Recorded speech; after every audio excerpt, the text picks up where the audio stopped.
محتاجين في الجو الحر ده ان احنا نعمل حاجة منعشة وكمان طعمها حلو جدا وبتتحضر بسرعة، مش محتاجة وقفة مننا كتير في المطبخ. الحلو بتاع النهاردة طعمه حلو وكريمي وبسيط وسهل جدا وبيتحضر في 10 دقايق. هنجيب حلة ونحطها على النار ونحط فيها نص كوباية من السمنة وكوباية الا ربع من الدقيق، يعني كوباية الا معلقتين كبار. هنحطهم كده وهنحمر الدقيق كويس جدا كأننا كده بنعمل بشاميل. هنجيب بقى لتر كامل من الحليب، وانتوا شفتوا الحليب بتاعي كامل الدسم وكان فيه قشطه كتير جدا. لو الحليب اللي عندكم عادي يبقى زودوا معلقتين من القشطه. حطيت الحليب على دفعات وانا بقلب طبعا وبحط. هحط دلوقتي نص كوبايه من السكر وهقلب باستمرار ومش هسيب الخليط واروح في اي حته. حطيت بقيه الحليب بتاعي وخلصته خلاص، وهبدا برضو اقلب واحط فانيليا ورشه ملح.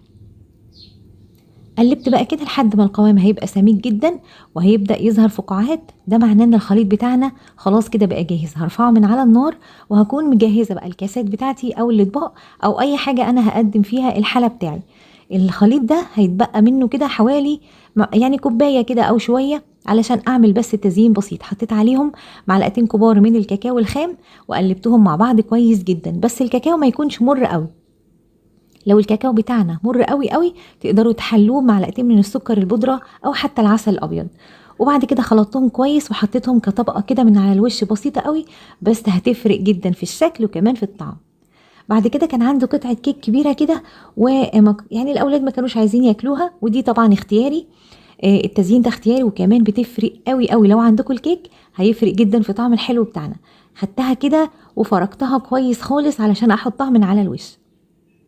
حطيت الكيك بتاعي، وتقدروا تحطوا كمان يعني بسكوت كده تفرموه كويس جدا في الكبة وتحطوا طبقة البسكوت من فوق. ممكن كمان ننزل بالبسكوت المفروم من تحت ونحط عليه بقى المهلبية اللي احنا عملناها مع بعض. وبعد كده تحطوا كمان الخليط اللي هو الشوكولاتة اللي احنا عملناه مهلبية، حطينا عليها كاكاو وبقى ليها طعم تاني خالص. هنخلص كل الكمية اللي عندنا، وما شاء الله شفتوا الكمية كبيرة ازاي من لتر واحد من الحليب. هنخلص كله وهقول لكم هنزينه بايه كمان هيدي طعم وشكل تحفة. جايبة يعني مكعبة واحدة من الشوكولاتة وزنها حوالي 110 جرام او 100 جرام، وبعد كده حطيت عليهم 3 معالق من الحليب، يعني عملنا جناش شوكولاتة بسيط جدا. وخلطتهم مع بعض كويس قوي قوي وحطيته في كيس تلاجة عادي جدا. وعملت الكيس ده بالمقص، فتحت فيه فتحة كده طلعت مشرشرة بسيط، فعملت الشكل الحلو قوي ده.